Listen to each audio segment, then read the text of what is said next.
baga deebinee wal argine hin jedhe. Galatoomi Dajuu waan na affeertee fi yeroo dheeraa booda irraa kana deebisee argadhe. Duraan dursee uummata keenya biyya keessa jiru, uummata Oromoo biyya keessa jiru, uummattoota biroos yeroo darbe gadda na mudate irraan kan ka'e na jajjabeessuudhaaf kan bilbiltanii ergaa naa geessanii waamtanii na dubbistanii achumaas immoo maatii koo bira dhaabbattanii geggeessaa mucaa koo irrattis warri argamtan namoota baay'ee akkasiin kana keessatti qooda fudhattan nan beekaa. Fayyaa ta'a galatoomaa isiniin jechuun barbaada.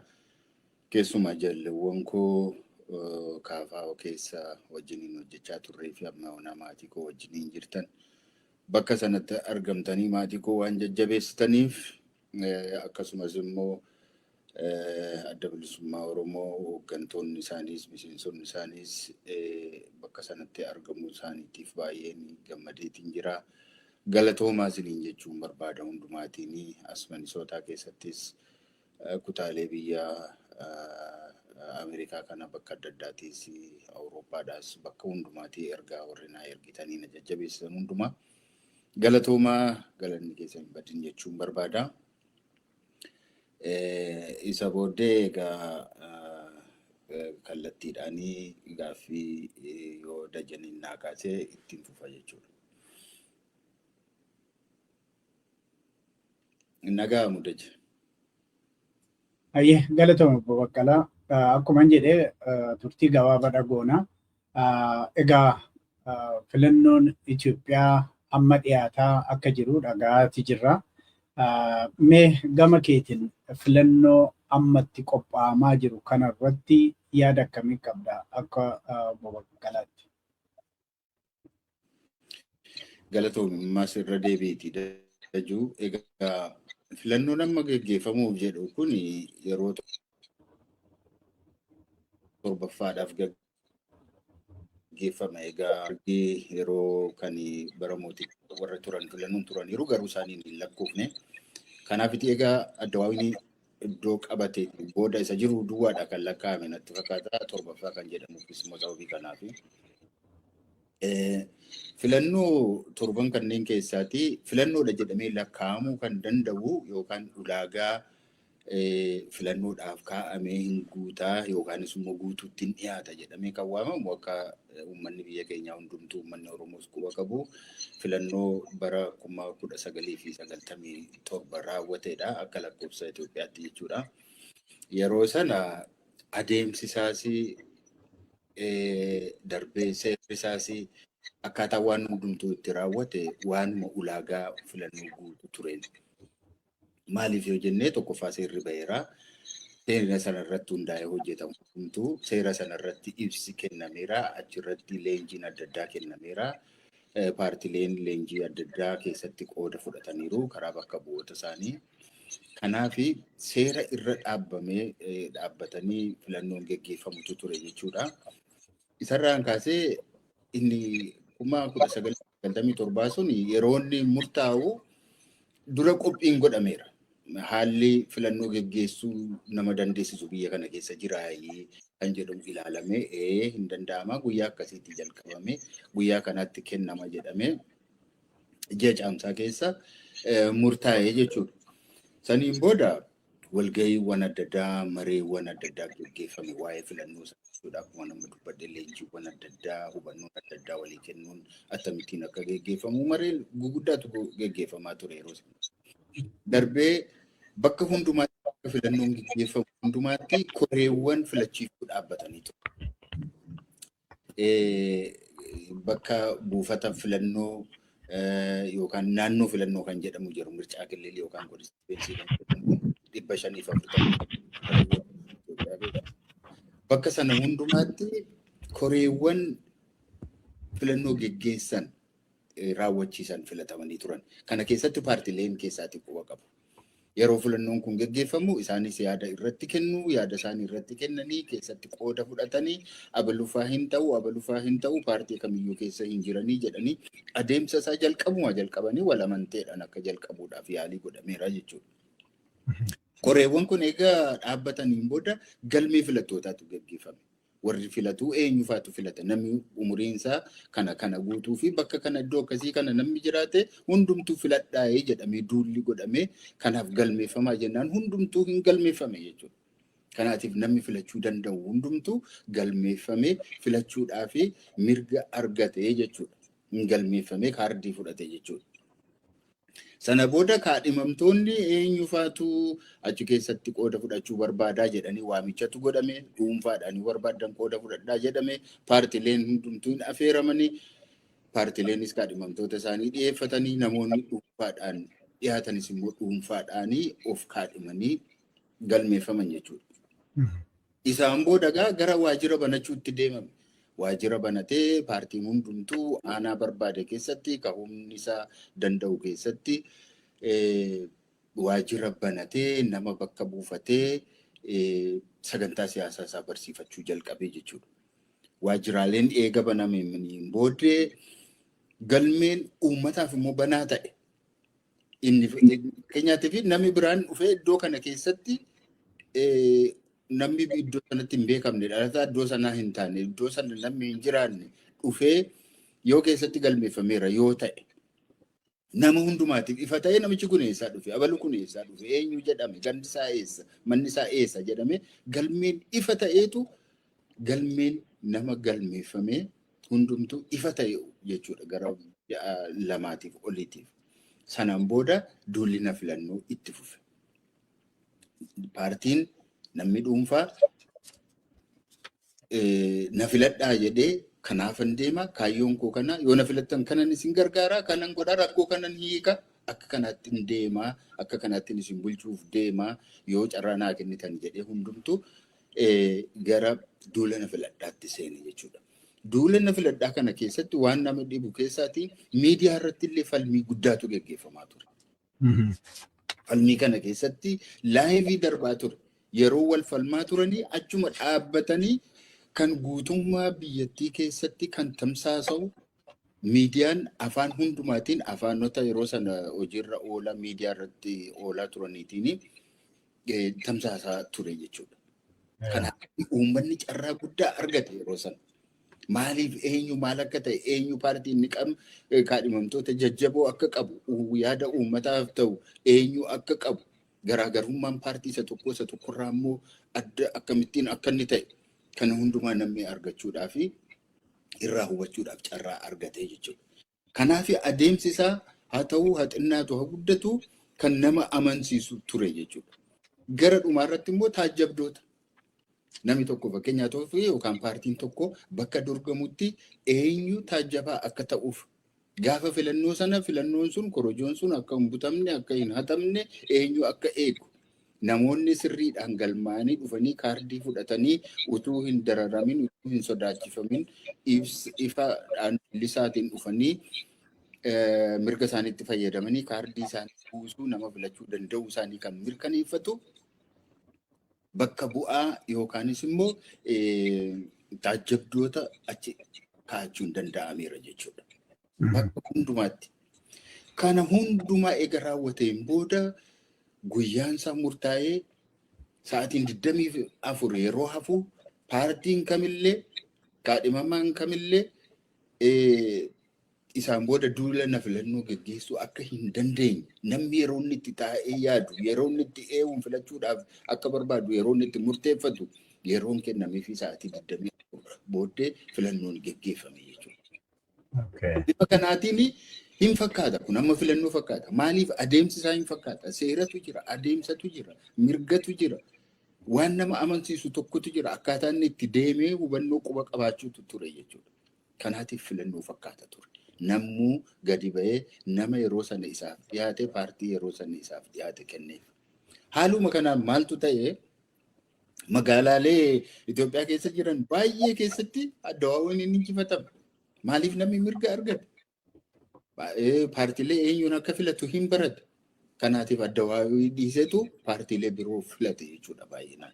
Keessumaa Finfinnee guutummaadhumatti paartii mormituutiin gaafa inni fudhatamu gaafa inni dhuunfatamu mootummaan jedheetu deebi'ee yaada isaa jijjiiree danqaa tokko tokko uumee rakkoo tokko tokko uumee seeraan ta'anii jijjiiree adeemsa isaa yeroo inni karaa burjaajessutti warri filatames aangoo isaaniitti dabarsuun hafee Addawaawwiin itti fufuudhaaf carraa argate deebi'e jechuudha. Kanarraa maal baranna? Yeroo sana silaatee Addawaawwiin waan kanarraati baratee isa hanqate sana itti guutee gara fuulduraatti tarkaanfachiisuu mannaati uummata magaalaa isa filachuu dide sana adabuudhaaf jecha magaalaa irratti akkuma jirutti uggura itti uume nyaanni akka itti qaala'u godhee midhaan akka mi'aawu godhee akka midhaan gara baadiyyaatti gara magaalaallee hin seenan godhee adabee isaaniin adabuudhaan uummata baadiyyaa kana immoo akka humneessuutti deebi'e jechuudha. Bifa kanaaniti Addawaawwiin carraa silaati gara dimookiraasiitti ceesisuudhaaf ture fashaleessee yeroo jalqabaatii fi rakkoo keessa seenuu jalqabee jechuudha. Kanumarraan egaa filatamee 2002tti inni itti aanu mirga yeroo sana kennameen gadi ta'e gaamamu. Mirgi sun cabaa dhufe. Tokkoffaa maaltu ta'e? Fakkeenyaatiif inni miidiyaa laayivii ba'anii wal falman hafeetu waraabanii kan barbaadan keessaati gulaalanii kan isaaniif ta'u karaa miidiyaa isaanii dabarsuu jalqaban jechuudha. Wanti tokko tokko eegasiiti kan anis mataan koo kan keessatti qooda fudhadhe inni 2000 suni 2002 suni haga tokko kan daangeffame ta'e jechuudha. Falmiin hin dhorkame sochii irratti illee danqaa tokko tokkotu uumame.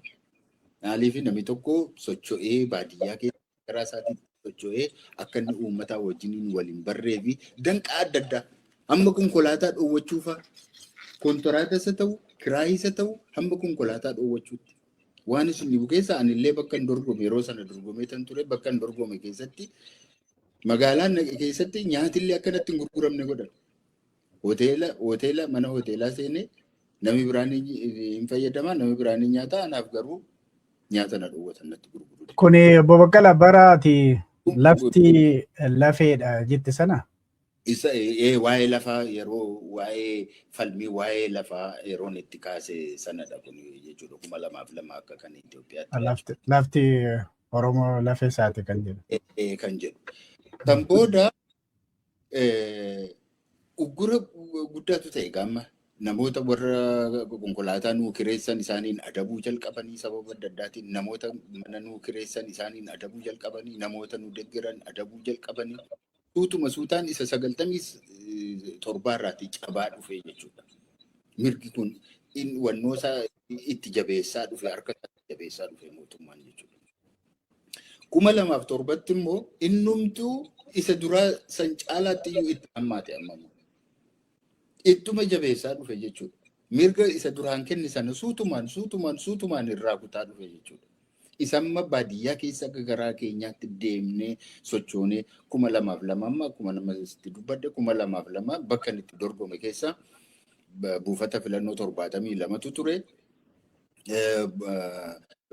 Bakka filannoo naannoo filannoo tokko keessatti kan irratti dorgomu jechuudha. Bakka sana hundumaa ga'uudhaaf danda'eera miila kootiin deemee yoo ta'e jechuudha.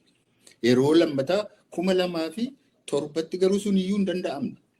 Fakkeenyaatiif anumti mataa koo mana hidhaati eegan baheen booda gara beddellee deemee duula filannoodhaaf paartii kootiif ofii koo hin dorgomu yoo ta'e iyyuu paartii kootiif duula filannoo geggeessuudhaaf jecha beddelleetti qabanii nu reebaniiru. Barumti mootummaan jechuudha. Magaalaa beddellee keessatti utuu namni ilaaluu qabanii lafa gangalchanii nu tuman. Isarraati cabaa dhufe. Magaalaa Jimmaatti gaafa baadu karaatti nu eeganii maal godhanii ammas nu reebanii waan nuyi qabnu qodaa keenya caccabsanii maayikiraafoonii keenya caccabsanii poosterii keenya hundumaa ciranii fixanii waan hundumaa akka nuyi filannoo sana sirriitti irratti hin qophoofne nu godhan jechuudha. Ammas irraa cabaa dhufe jechuudha.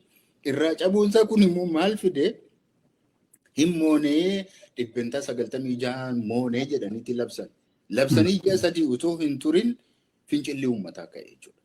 2007 fincilli uummataa. Maaliif akkuma isaan aangoo isaanii cimsachaa deemanii, akkuma isaan ugguraa deemanii, akkuma isaan mirga sabichas sarbaa deemanii uummati cimee cichoominaan itti deemu jalqabe jechuudha. Kanaaf isaan filatamneerra jedhanii utuu isaan dibbee rukutaa jiranii 2007 ji'a 3 paarlamaan dhufee mana maree seenee otoo inni hojii hin eegalin ji'a 3 ji'a 4 gidduutti guutummaa biyyattii keessatti fincilli eegalame jechuudha. Fincilli sun arfan sana akka sanaatti deemeetu 2012tti gara 2010tti addawaawii TPLF yookaan abuutiin geggeeffamu irraa kaasuudhaaf dirqame jechuudha. Gallakkisuudhaaf aangoo gallakkisuudhaaf. Maaliif maal jechuufaan kana barbaada? Maaliifan kana kaasaa? Hammuma cunqursaa irra tursuudhaaf yaalan, hammuma gadi qabuudhaaf yaalanii uummatichi immoo jalaatti socho'a. Hammuma mirgi isaa dhiitamaa deemu, inni immoo fala barbaadaa deema. Hammuma sana qabsuusaa jabeeffachaa deema jechuudha. Kanaaf fincilli suni 2010tti mootummaa sana aangoorraa kuffiseetu isa ammarra mootummaa sama keessa jiru kana gara aangootti ol fide jechuudha. Mootummaan ni aangootti ol dhufe sun immoo maal godhe 2012tti waan sanuu caalu godhe. Ammallee hin fooyya'aa isarraa barataa jedhamee otoo jiru isarraa iyyuu hin baran.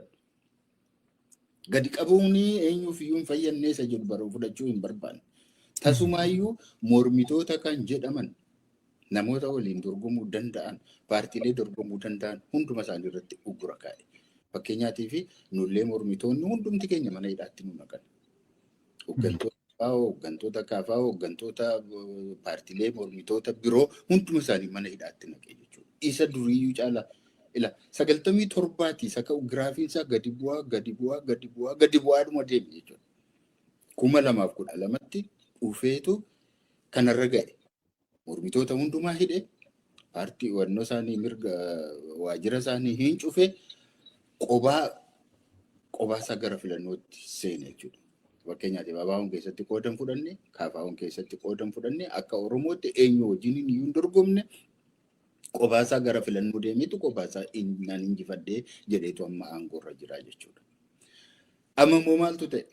Isa dhumaa kana immoo adeemsi sila keessa deemame sun hundumtuu hin hafe. Amma immoo tokkoffaa seerris hin jiru, galmaa'eera moo hin galmoofne namni jedhu hin jiru, nagaan hin jiru, mormitoonni keessa hin jirani, waajjiraalee banaan hin jirani, akkanumatti qofaadhuma isaa keessatti qooda fudhataa jira.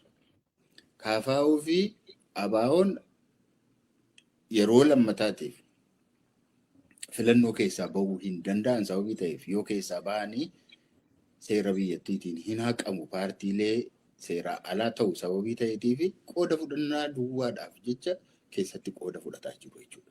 Kanaatiif filannoon kun amma dhuguma filannoodha jedhamee kan waamamu miti. Adeemsa keessa darbuun irra jiru wal amantaa uummanni irraa qabu, sabii irraa qabu kan guute miti. Utuu kana ta'e hin gammanna turre. Garuu wanti nama gaddisiisu guyyaadhaa gara guyyaatti gaduma deemaa dhufeetu amma immoo sadarkaa Finfinnee keessaatii gadi ba'anii dhaqanii galmeeffamuun illee hin danda'amne. Dur namoonni dhaqaniitu bakka itti dorgomanitti galmeeffamu. Amma sunuu hin danda'amne. Dhaqanii hundumtuu Finfinnee taa'ee galmaa. Inni Gojjameen taa'us, inni Gujii jirus, inni Dambidolloo jiru, inni Gambeela jiru, inni Gondariin jiru, asuma Finfinnee keessa taa'eetu dorgoma jechuudha. Asuma taa'ee galmaa jechuudha. Kun maalinni seentarii iddoo tokkitti duwwaa magaalaa tokkitti keessa taa'eetu guutummaa biyyaa bulchaa guutummaa biyyaa bitaa jedha. Uummatni kun waa'ee maaliif akka isaan deeman, eenyu akka isaan ta'an hin beekan. Amma KFO fi ABO immoo yoo fudhanne KFO'n baadiyyaa keessatti guutummaadhumatti Oromiyaa keessatti hin dorgomne nama tokko iyyuu hin dhiyeeffanne. Finfinnee keessatti nama 6 nama 7 dhiyeeffatee jira. Akka seeraa ala akka hin taane qofaaf jechuudha. Isas immoo moo'eetan paarlamaa seeneetan seeran jijjiiraa yookaan kana godhaa otoo hin taane seera jalaa bahuudhaaf fi sarvaayivaaliidhaaf jedhee kan inni godhe jechuudha. ABO'nis immoo amma tokko keessatti qooda fudhachaa jira. Sababiin isaas immoo kanarraatii waan adda ta'e miti. Alaabaamti ABO alaabaadhumti Oromoo Finfinnee keessa ol ka'ee waggaa 4 kana dagatamee ture achi keessatti ol ba'ee mirmirfamuun faayyuu wanti tokkodha. Kuniyyuu adeemsa tokkodha. Kuniyyuu nama yaadachiisa. Kuniyyuu jiraachuu keenya agarsiisa jechuudhaaf keessatti waan qooda fudhachaa jiran natti fakkaata. ajandaan Oromoo ammayyuu hin duune ammayyuu jira jechuudhaaf kan keessatti qooda fudhatamaa jiru natti fakkaata malee kana keessatti filatamneetu jijjiirama tokko finnaa saba keenyaaf wayii tokko goonaa faayidaa tokko qabaa jedhamee waan itti deemamaa jiru natti hin fakkaatu. Haa ta'u yoo keessatti qooda fudhannaan isaanii gaariidha jedheetii yaadaan. Egaa maal dhumarratti maal fidaa garamitti deemsisa kuni yoo jenne ammallee fincila isa kaleessaa sana kan jirutti deemsisa. Maaliif akkuma amma dubbanne warrumti dhaqanii dorgoman illee abaawoon famma dhaqanii warri bakka adda addaatti Finfinneedha haala warri dorgoman adeemsa kana keessaa nama eenyu fa'aa akka achi jiran illee hin beekan. Maaliif qaamaan achi dhaqanii hin beekan isaan namni isaanii hin Lammaffaa taajjabdoota yoo achi akka itti kaawwatan hin qaban. Taajjabduu yoo eenyuun beekuu ta'e eenyuun kaawwatu. Namni utuu uummatatti dhiyaate uummata keessattuu jiraate eenyu akka ta'e adda baafatee eenyu akka immoo bakka bu'uu akka inni danda'u murteeffatee nama cimaa nama kaayyoo isaa wajjiniin deemu kaawwata ture. Kun hundumtuu hin danda'amne. Kanaaf fakkeessa ofirraa baasaa filannoon gaggeeffameera jechuudhumaaf kan gaggeeffamaa jiru natti fakkaata. Kanaaf gara fuulduraatti nagaa ishee naannoo jirtu kana isheedhumatti cichanii qabatanii yoo hafan irraan kan hafe waan gara biraa jijjiirama addaa fidas jedhee yaaduu keessatti qooda fudhannaan isaas waan fayyadu tokkollee jira natti hin fakkaatudha jedhe. Mee obbo Baqqalaa yeroo waggaa 5 isa darbe irratti lakki amma filannoof qophii mitii jedhaniiti waa jijjiiranii heera jijjiiranii filannoon sun akka darbu godha. Garuu amma haala amma himtu kana keessatti uummanni amma hin qophaa'u nageenyi akka hin jirre kana keessatti maal filannootti mootummaan ciche jettee yaadda? Mootummaan egaa tokkoffaa heera eegaan jira jechuu barbaada. Seeraan bulaa jira jechuu barbaada. Ani mootummaa uummataan filatameedha jechuu barbaada. Addunyaa birattis immoo akka kanatti of dhiyeessuu barbaada. Yoo uummata biratti ta'uu baates immoo akka kanatti immoo of gowwoomsuu barbaada. Uummatatu na filatee filannoodhaan inni irra jira malee ani abbaa humnaa miti, ani abbaa irree miti, ani mootummaa uummataati, uummataan filatameedha jechuu barbaada. Ishee sana duwwaa seera qabeessummaa sana duwwaadha kan inni barbaadu amma. Yoo innaati filannoon gaggeeffameera kan jedhu maqaasaa duwwaa. Amma yeroo kana durii yeroo 2019 yeroo 2002 yeroo warra filannoo fakkaatu sana yeroo ture taajjabdoonni biyya alaatii kunoo biyya Ameerikaatii Awurooppaatii biyya adda addaatii ni ergu turan. Amma taajjabdoon tokkos hin jiru, homtuus hin jiru, namni filannoo gaggeeffamaa jira jettee yaadaa jiru. Inni biyya keessas filannoo gaggeessuuf hin jira kan jedhu hin jiru. Inni biyya alaas immoo Itoophiyaa keessatti filannootu gaggeeffamaadha. Inni taajjabnaa dimookiraasiin akka lalisuudhaa fi akka jabaatuuf bira dhaabbannaa kan jedhu hin jiru. Amma ofuma isaanii ofitti haasa'aa jiru, ofumatti dubbatanii, ofuma amansiisaniitu seera qabaa jechuudhumaaf kan isaan itti deeman natti fakkaata. Mee obbo Baqqalaa paartiin kee durii KFO'n nama xiqqoodha kan dhiyeesse. ABO'nis hirmaannaadhaaf jetteerta lachuu. ABO'n garuu xinnoo uummata bal'aa nama hedduu dhiyeesse. Carraa argatanitti namoota dhiyeessuudhaanii carraa argatanitti miidiyaattis dhiyaatanii rakkoodhuma biyya sana jiru keessattuu rakkoo Oromoo ibsuutu irra gaarii ture. Waan Oromoon barbaadus ibsuutu irra gaarii ture kan jedhan jiru. Filannootti dhiyaachuun isaanii yoomaa rakkoo Oromoo jiru amma biyya keessa jiru baay'ee beeksisuudhaa fi carraa baay'ee kenneefi isa jedhu waan amantaa akkasiillee hin qabu. Maaliif har'a miidiyaan guutuudha, miidiyaaleen adda addaa hedduutu jira.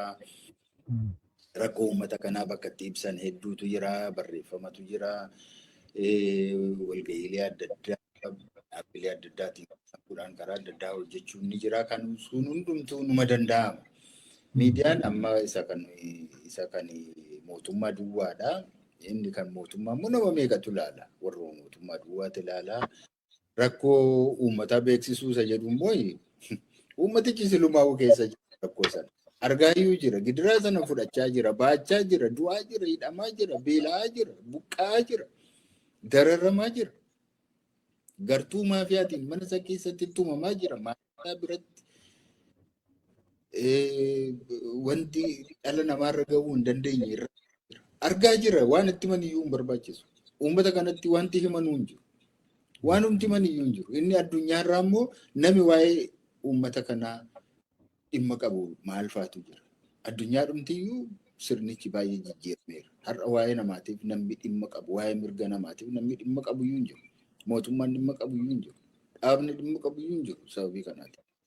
Kanaaf keessatti qooda fudhannaan gaariidha. Ofii isaanii paartii isaanii tursuudhaa fi kuniyyuu mala tokkodha.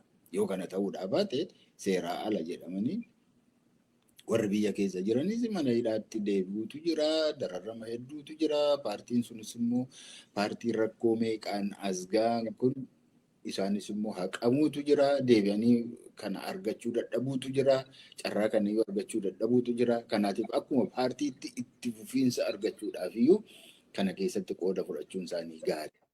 Uummata akkuma nama jedhe immoo uummata Finfinnee fakkeenyaatiif Oromummaan du'eera kana booddee gatii hin qabu warra jedhanii yaadaniif immoo lakkii jirra ammallee jirra jechuudhaaf alaabaan sun ammayyuu lubbuu kan qabu ammayyuu kan hin duune gara fuulduraattis kan itti fufiinsa kan qabu ta'uusaa agarsiisuudhaaf kuni carraa tokkodha jedheeti yaada.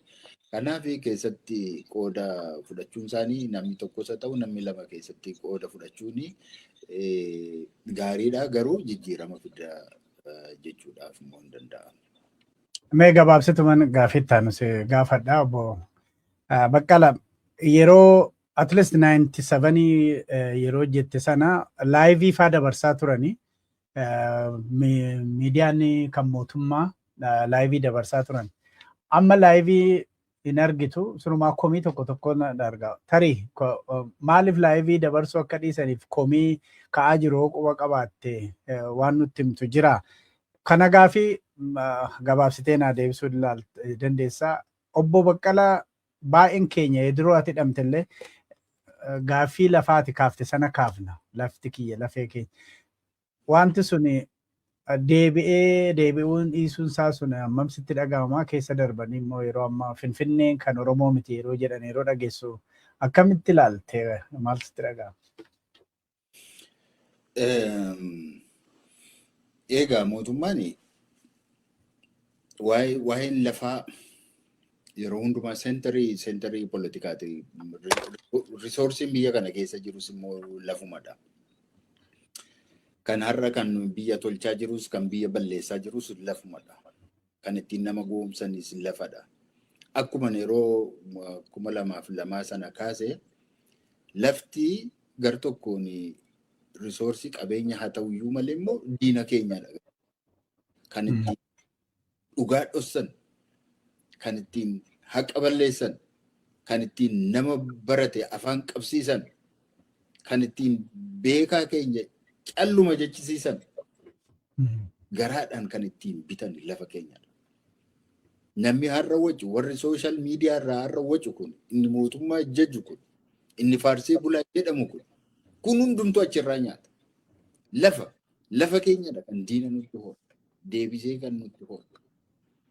Namoonni har'a akkuma gaafa sana dubbadde halkan tokkotti ka'anii gara samiitti maallaqa arganii hin beekne, duroomina arganii hin beekne, sooruma arganii hin beekne al tokkichatti awwaara keessaa ka'anii warri samiitti ol sokkan warri uummatillee taarikee baacciru yookaanis immoo seenaa koo gabaabaadha jedhanii maaliif eessaa kana horii fidde horii kana eessaa fidde maallaqa kana eessaa fidde kana hundumaa eessaa fidde jedhanii yoo gaafataman kana godhee kana hojjedhee bara kana hojjedhee gibira hamma kana kaffalee kanarraatii hamma kana qusadhe akka kanatti hin dadhabee fide jechuun danda'an.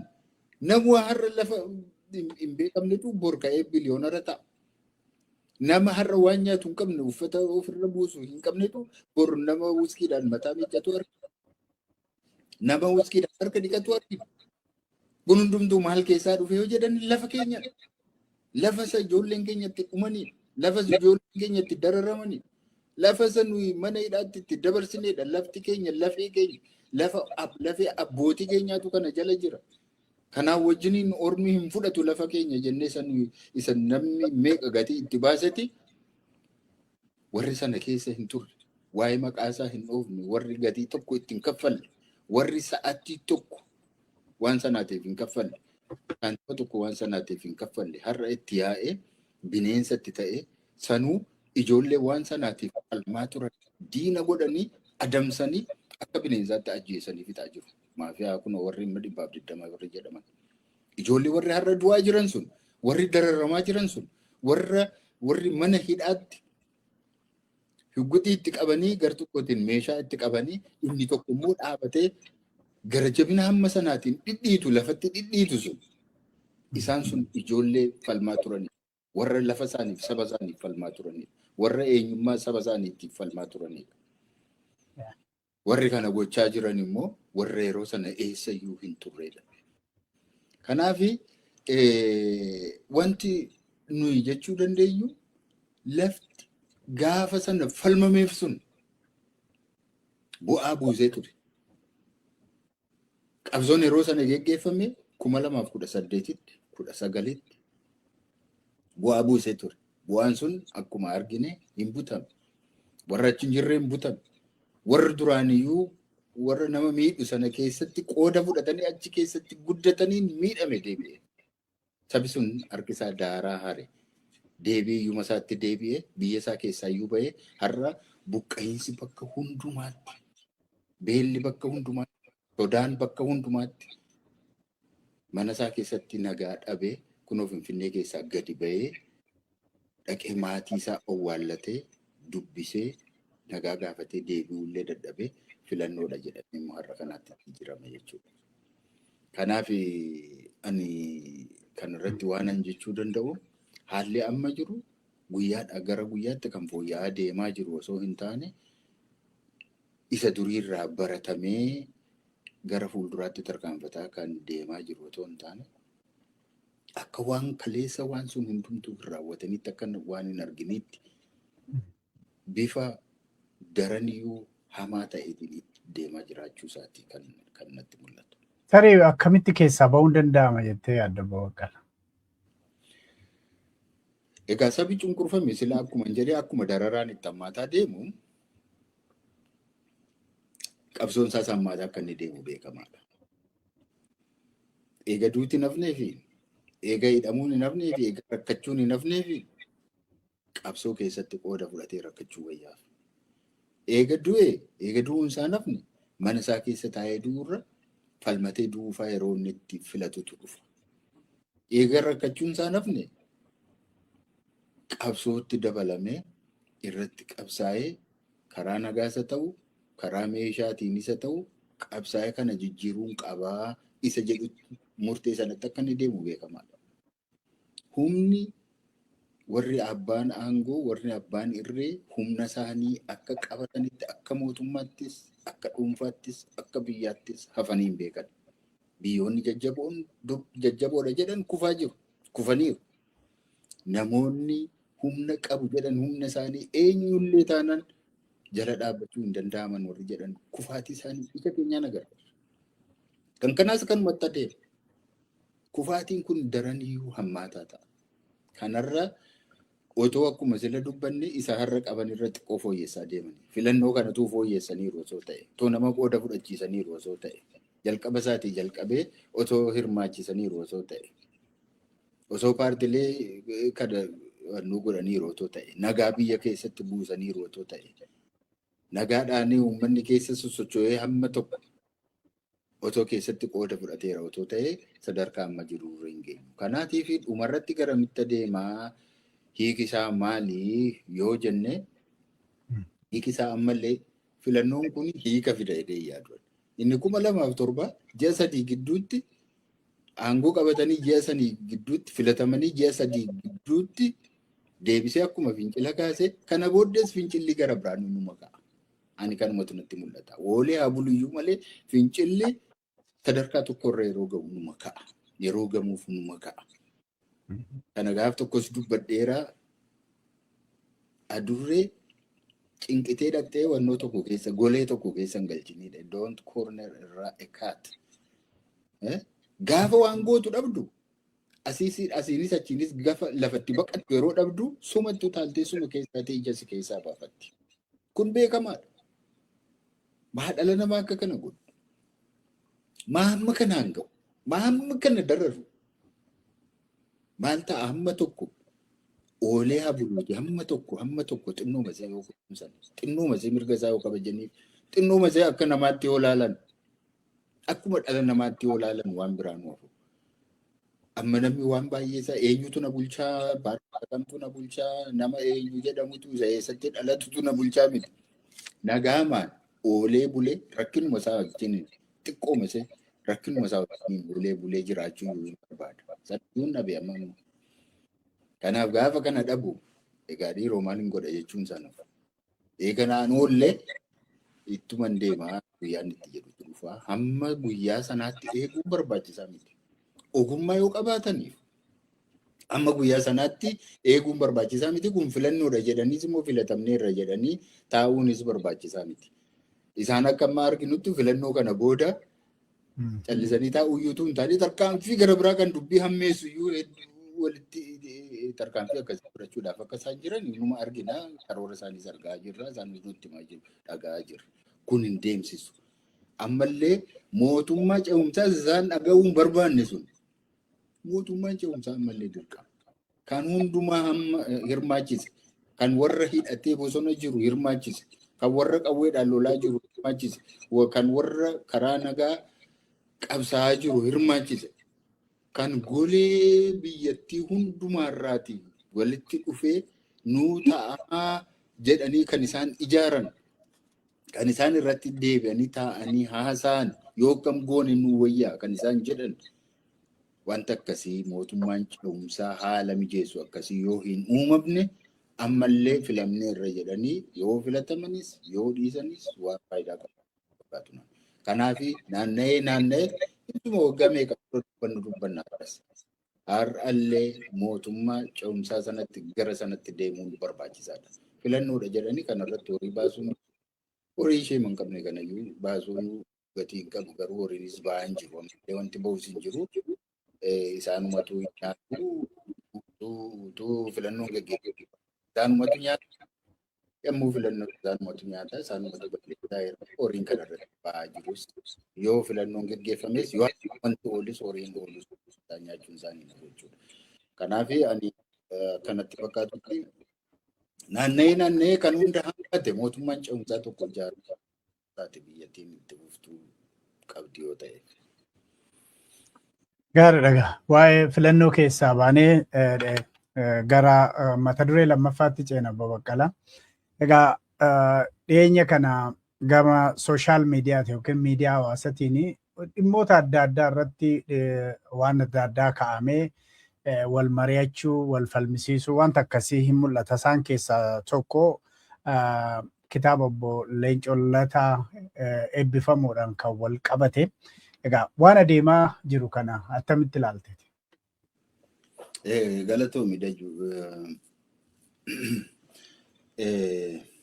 Namoonni umriidhaan bubbulanii qabsoo keessattis qooda fudhatanii qabsaa'onni keenya hangafoonni keenya akkamittiin qabsoo kana akka asiin ga'anii yoo utuu isaan barreessanii nuu kaa'anii achirraa immoo irraa waa barannee baay'een barbaadanii san hawwaa turedha. Akka inni ta'us immoo isanitti gammaduudha. Namni muuxannoo qabu waa'ee sana booda hoomaayyuu akka godhuuf miti kan inni barreessu. Garuu dhaloonni itti aanu sarraatii baratee lafanni dhaabbate irraa ka'ee gara fuulduraatti akka inni deemuufidha. Kanaaf qabsaa'onni keenya hangafoonni keenya kitaaba barreessisuu isaanii baay'een barbaadanii baay'een jaalladhas kanaaf haala gaariidhaan hin simadhe jechuudha. Walumaa galatti kanan jechuu danda'u hangafoota keenyaaf kabajaan isaan barbaachisa. Nuyi uummata aadaa qabudha. Akka har'aa kanatu hin taane uummata aadaa qabudha. Akka har'aa aadaan keenya badaa deemee kana miti. Akka itti walitti dubbannu qabna, akka itti walitti haasofnu qabna. Abbaan ofii yoo balleessis abbaadha. Abbaan ofii yoo dadhabaa ta'es abbaadha.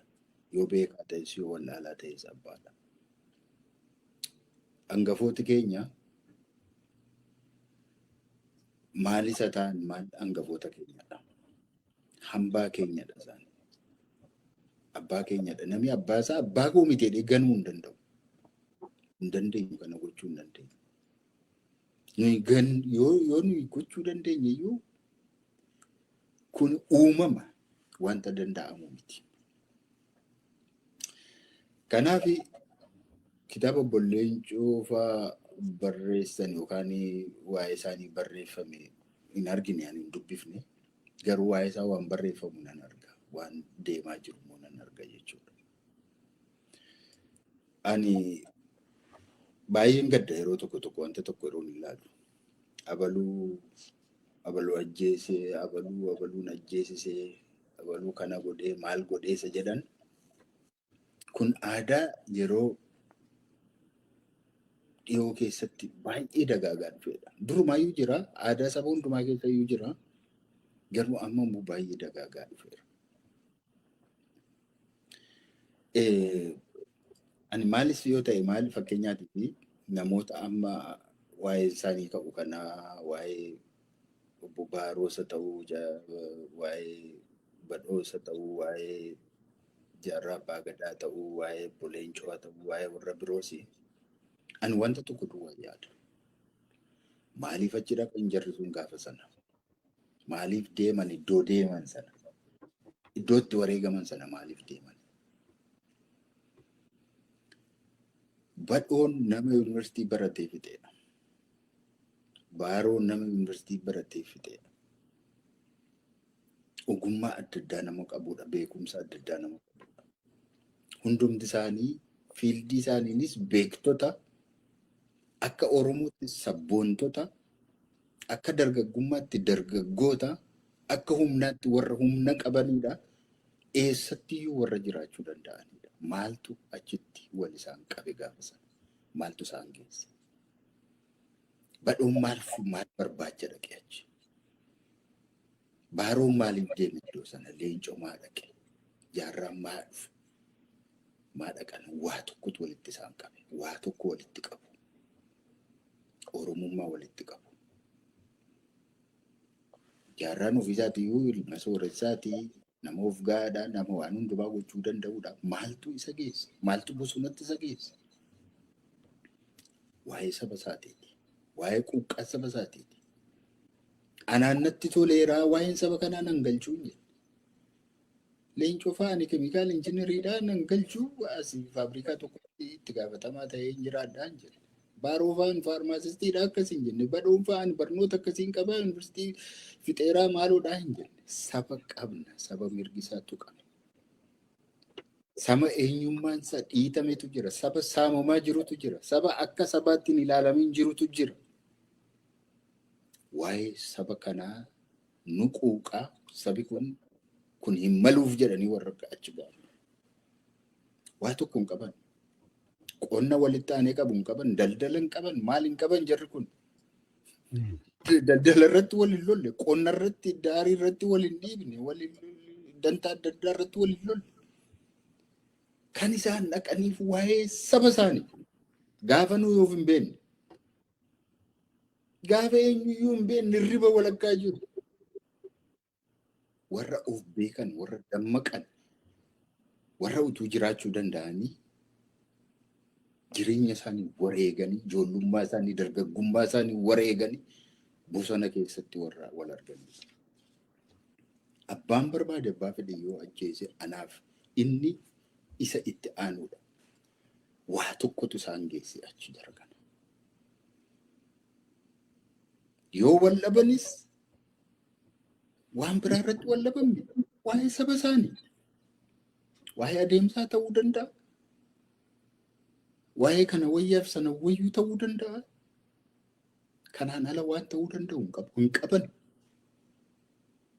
Waan isaan irratti wal dhaban hin beeku. Garuu waan isaan irratti wal dhabuu hin dandeenye immoo beeku. Dantaa mataa isaaniif jecha wal dhabuu hin danda'an jarri kun. Waliin dhaban. Utuu dantaaf ta'e hin naqan iddoo sana. Utuu dantaaf ta'e iddoo sana iyyuu hin naqan. Gadheen iddoo sana dhaqxee hin beektu. Warri dantaaf rooraatu ammallee ganda keessa deemtee feesbuukii irratti, sooshaal miidiyaa irratti uummata walitti dirti, uummata wal ficcisiifti malee iddoo dhiiraa sana iddoo namaa sana nattu lafa namni dhaabbatu nattu. Jarri kun warra murteeffatanii dhaqanidha. Ilmaan sabaati jarri. Kanaatiifi akkuma kaayyoo tokkoof manaa ba'anitti, akkuma saba isaaniif manaa ba'anitti wal ajjeesanii gaarummaan isaa immoo boolla tokkotti owwaalaman. Ansa duwwaatu na gammachiisa. Baga boolla tokkotti immoo owwaalaman. Akka kaayyoo tokkoof manaa ba'anitti, akka saba isaaniif falmanitti, akka ijoollummaa isaaniitti wareeganitti baga boolla tokkotti immoo owwaalaman. Nuyi maaliidhaan har'a nu waccisiisu kun achirraati. Dhaaba kamiidhatu waliin miidhin, waliin ajjeesin, waliin loliin, walitti hin darbin. Namni tokko amma ka'ee daqiiqaa 20-30 booda ofiisaa wajjin wal lola nama biraa miti. Kana gochuun koo kanan turre akkas sila kanan balleesse ofiin jedha deebi'e. Nama biraa miti. Ofiisaa wajjin wal lola nama. Ofiisaa wajjin wal lola. Namni amma nama amma immoo bineensa. Haala jirutu nu jijjiira. Waan jirutu nu jijjiira. Nuyi muka miti. Namadha. Nama miira qabuudha. Miira keenya immoo waan kumaaf meeqatu tuquu danda'a. Qalbiin keenya miira keenya wajjin hin jijjiiramu. Amma wal lolla, amma of lolla deebifne. Wanta nuyi irratti wal lollu sana duwwaadha wanti maatarii godhu. Waa'ee saba keenyaatiif. Kanaaf abbaan fedhe yoo ajjeese anaani ilmaan Oromooti anaaf. Kanaafi uummanni keenya yeroo inni har'a abalutu balleessee, abalutu tolchee, kana godhee inni jedhu keessuma. Warri guyyaa tokko wanta tokko gumaachee hin beekne sa'aatii tokko saba isaatiif kennee kan hin beekne. Qabsaa'ota gidduu darbee immoo uummatoota gidduu rakkoo uumuudhaan rakkoo uummata kanarra jiru babal'isuu barbaadu. Isa duwwaatu na gaddisiisanaan. Jarri kun ammatu jiraataniiru yoo ta'e yookaan mana hidhaatti faaduu akkuma Hayilee fa'aa maaltu beeka. Yookaan immoo iddoo biraatti wareegamu. Yoo nagahuu isaanii hin beeknu utuu jiraatanis. Eegufaatu jira hiriyoonni isaanii. Umuriidhaan kunoo jaarraan faas darbaniiru. Warri kaanis immoo warri hiriyoonni isaanis immoo baay'een darbaniiru akkuma kana. Garuu hamma gaafa jiranitti saba isaaniif falmaniiru. Ilmaan sabaati warri kunii isa jedhuun qaba'an.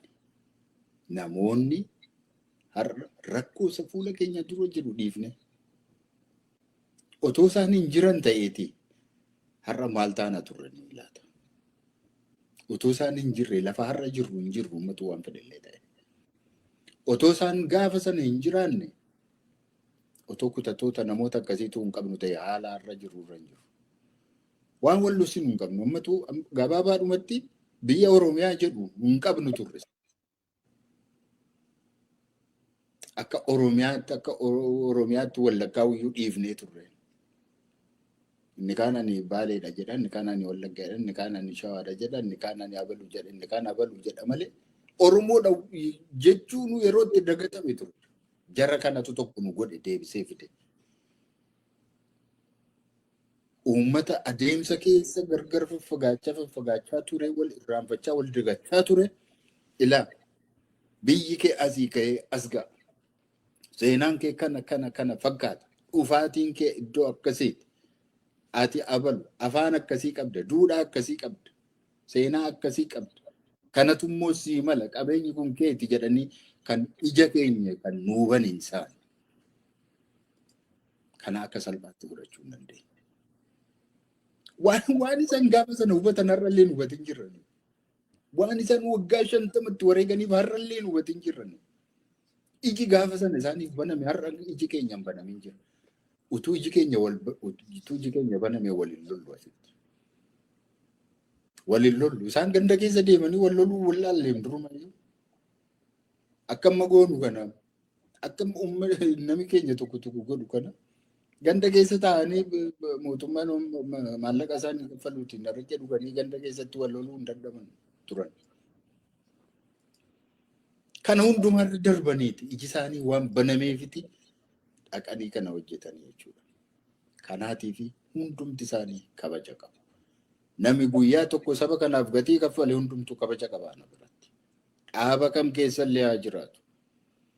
Kaleessa maaliis haa ta'u namni saba isaatiif jecha dadhabe kun immoo bara har'aa kanarra teenye waan waggaa 50 waan waggaa 40 durii har'a jajii gochuu hin dandeenye. Tukkas ta'eera ta'e jechuu hin dandeenye. Iddoo sanatti gaafa sana taanee argamuu nu barbaachisa. Gaafa sana akka sanatti yaaduudha kan nurra jiru. Har'a akka har'aatti taa'anii yaaduun salphaadha nama tokkoof. Garuu dhugaasaa yeroo ilaalanii baay'ee nama gaddisiisa. Hangafoota keenya bifa kanaatiin waliin geggeessinu aadaa keenya miti. Wal kabajuun nu barbaachisa abbaan keenya abbaadha. Maalillee yoo ta'an abbootiin keenya abbaadha. Warri dhaaba hundumaa keessa warri turan warri walii isaaniitii kaleessa wal dhaban illee abbaadha. Nuuf abbaadha. Maaliif wal dhaban? Waa'ee keenyaaf wal dhaban. Adeemsa irratti wal dhaban. Hoogganaan Oromoo tokkollee Oromootti badee ormaaf haa ta'u jedhee yaadee hin beekun sekoondii tokkooti fi yaaduu danda'ees yaaduu akka. Oromoon tokko Oromootti badee ormaaf haa ta'u jedhe warra amma aangoorra jiran illee yoo ta'an akkasittiin jechuu hin danda'u. Guyyaa tokko jedhees hin beeku. Saba gara biraa gammachiisuuf saba gara biraa ol kaasuudhaaf Oromoo xiqqeessuu jedhee yaadu. Kana wayyaa laata jedhanii yaadu jedhee yaada. Kanaaf akka kanaatti hin fudhadhu. Nama wanta tokko wanta qoshee kaffale saba kootiif gatii guddaan kennaaf. Kabaja guddaan qabu hunduma isaaniitiif. Warra dirree irratti wareegames, warra mana hidhaatti wareegames, warra eegasiitii dhufanii nama isaan tajaajiluu dhabee bakka hundaatti dhumes, warra har'a biyya ormaa keessa utuu hin fuudhin, utuu maatiin godhatin, utuu mana hin godhatin, utuu qabeenya hin godhatin dararama meeqa keessa akka jiran beektu? Jaarsoliin keenya nami meeqa? Nami meeqa akka jiru beektu ammarra? Isaan abbootii keenya warra gatii nuu kaffalanidha. Warra abbaa garaa akka keenyaa miti. Warra utaalee wal ciniinu miti. Warra utaalee wal nyaatu miti. Waan kaleessa keessa turan har'allee abalutu kana na godhe jechuun barbaadan. Sana hundumaa baadhatanii taa'u. Uummanni ulfina qabu akkasi. Uummanni aadaa qabu akkasi. Kanaaf nullee yoo rakkoolee qabaanne gadi baanii amma kana walitti haasofna jedhee yaadne. Kuni dhugaamatti kufaatii duudhaa keenya agarsiisa. Dammaqina keenya, sabboonummaan keenya du'aa deemuu sana agarsiisa. Warri Oromoon akka inni diigamu barbaadan nurratti aangoo argachaa, nurratti olaantummaa argachaa, siyaasni isaanii, ololli isaanii nu keessatti hojjechaa akka nutti mul'atan. Silumaa'uu nu qoqqooduu barbaadu. Silumaayyuu addaan nu baasuu barbaadu.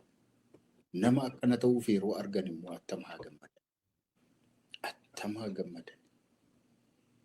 Nama obboleessa isaa amatu, nama abbaa isaa amatu, nama abbaa isaa jibbu. Jibbaan amma kana irratti dubbatu. Yeroo argan kana caalaa maaltu gammachiisa? Maaltu isaan gammachiisa kana caalaa? Kanaaf miidiyaan, sooshaal miidiyaan itti fayyadamnu kun ogummaadhaan itti fayyadamuu nu barbaachisa. Waan gaariif fayyadamuu nu barbaachisa. Waan guddinaatiif, waan fooyya'insa qabuuf itti fayyadamuu nu barbaachisa. Harka keenya sababii jiruutii fi yeroo keenya fudhannee hamlee walii cabsuudhaaf, tokkummaa walii diiguudhaaf, walitti bu'uudhaaf, humna wal dhowwuudhaaf, wal salphisuudhaaf kanarra ooluu hin qabu. Kanaaf obbolottan koo warri kanarratti bobbaane haa dhaabnu. Nu ga'a. Warri du'anis numaaf jecha wareegaman. Namni bara baraan hin jiraatu numa darba. Nus warri har'a teenyee dubbannu, warri har'a teenyee barreessinu sunuma dabarra hundumti keenya. Kanaaf waan akkasiirraa of qusachuun baay'isee barbaachisaadha. Keessumaa conspiracy theory yaadiddama shira namni tokko yeroo inni wayi tokko godhu kana gochuu yaadeeti, kana gochuu barbaadeeti hin jennu wadaraa keessa. Waan inni gochuu barbaade isatu beeka. Waan inni godhe duwwaadhaan madaalannu. Isayyuu immoo waan hambifannu baay'ee qabna. Waan hundumaa gadi baafnee hin dubbannu. Waan uummata keenyaaf ta'u duwwaa malee waan uummata keenyaaf hin taane utuu qusanneeti gaariidha. Hamaalleetu ta'e haa qusannu, wal haa qusannu. Namni wal abdatu dhagaa irratti waliin kuffisuudha Oromoo. Nama abdatan wallaansoo humnan qabatanii dhagaa irratti hin kuffiftan. Hin ta'u Oromoon akka kanatti yaadu. Namni namaaf qoricha, Oromoon Oromoodhaaf qoricha. Wal malee akka biraas hin qabnu nuti. Namas walitti kolfisiisuun nu barbaachisu. Namas olaantummaa kan inni irratti argatu kan nu caccabsu gochuun hin barbaachisu. Namnis tokkummaa keenya akka diiguuf hayyamuun nu barbaachisu. Inni wareegameera. Gaafa manaa ba'an wareegamuudhaaf manaa ba'an isaan. Isaan warra qabsoo hidhannootti amanu, warra paartii hoogganu dhiisaati. Numti warrumti qabsoo karaa nagaa geggeessinu illee akka duun jiru, wareegamni akka jiru utuu beekuuti kan keessatti qooda fudhannu jechuudha. Namni siyaasa keessatti qooda fudhata hundumtuu wareegamni booddeesaa akka jiru beeka. Kanaaf jarri kuni har'as haa ta'u, boris haa ta'u, gaafa sanis haa ta'u, isa booddees haa ta'u, wareegamni isaanii hin oolle. Hundumaa wareegamu turan. Wareegamaafis immoo of kennan. Maal caagulaa shirrii maalii dhaqani bosona keessa? Sirba maalii dhaqan? Wareegamaaf. Kanaafi adaraa keessan wal haa qusannu. Miidiyaa kana waan gaariif haa fayyadamnu. Wanti tokko otoo hin barreessin dura kun uummata koo laaffisamoo hin jabeessa. Tokkummaa isaa hin ijaaramoo hin diiga. Qabsoo kana hin finiinsamoo booddeetti deebisa. Na fayyadamoo hin fayyadu. Yoon dhiise maalan ta'a? Yoon kana godhe immoo maal balleessa? Eenyuun miidha laata? Maal ta'a wal miidhuurraa yoo of qusanne jedhama? Maal ta'a yoo wal miidhuurraa wal qusanne? Maal nama kolfaa wal goone si alaala? Namni afaan kana beeku attam gammada yeroo kana laalu yeroo inni wal salphifu. Kanaaf ani waan an jechuu barbaade nama baay'eetu of ajjeese dajju beekta. Sooshaal miidiyaa irratti nama meeqatu of ajjeese gidduu kan akka laalu. Arraba keenya maa wal ajjeefna jamaa? Maa wal ajjeefna akkatti nu du'uu jirra? Akkatti nu du'aa jirra? Maa garaa walitti jabaanna? Du'a obboleessa keenya irraa maal arganna? Du'a obboleettii keenya irraa maalidha kan nuti argannu? Sababii maaliif wal madeessina? Ijoollee dargaggoo meeqatu dhume sababii sooshaal miidiyaa kanaatiif? Waan hin taane walii jedhanii. Wal balleessuudhaaf viidiyoo waraabanii kan taa'anii kana gadi lakkisaa maaloo jedhan inni kaan bishaan buusan, inni kaan maalirraa wal darbatan, inni kaan elektirikii qabatan, inni kaan summii dhugu, inni kaan maaliin wal fixa uummanni kun? Kanaaf hin uumamne teknooloojiin kun maaliif wal fixa waan gaariitu ittiin hojjechuu dandeenya? Kana keessaa immoo viiktimiin akka saba keenyaa waan jiru baay'ee miidhamne. Kanaaf ani obboloota kootiif kanan dhaamu, warra dargaggootaafis kanan dhaamu, warra siyaasaafis kanan dhaamu adaraa keessatti. Ani immoo maalan godhe gochaan koo kun eeguuf gumaacha. Maal gumaacha, maal miidha, maal balleessa jedhaati yaada. Utuun barreessine. Waan beeknu hundumaan barreessine. Waan mufannu hundumaa gadi baafnee hin dubbannu. Waan nu gaddisiisu hundumaan balaaleffannu. Nama jibbinu hundumaan abaarru gadi baane. Namadhaan waan waan kaan waan garaa keenya keessa waan wal dandeenyu baay'eetu jira. Garaan keenya bal'achuu qaba. Oromoon garaan isaa bal'aadha. Walii isaatti akka kana garaa walitti jabaachuun isa baay'ee na gaddisiisa. Kun itti fufa jedhee yaadu gaarummaan isaa namoonni bebbeekoodha jedhaman, namoonni jajjaboodha jedhaman waan kana keessatti qooda fudhataa hin jiran. Qooda fudhataa hin jiran. Waaqayyo isaan eebbisu. Of qusadhaa akkuma kana. Hamaa irraatii of qusadhaa. Laphee keessanii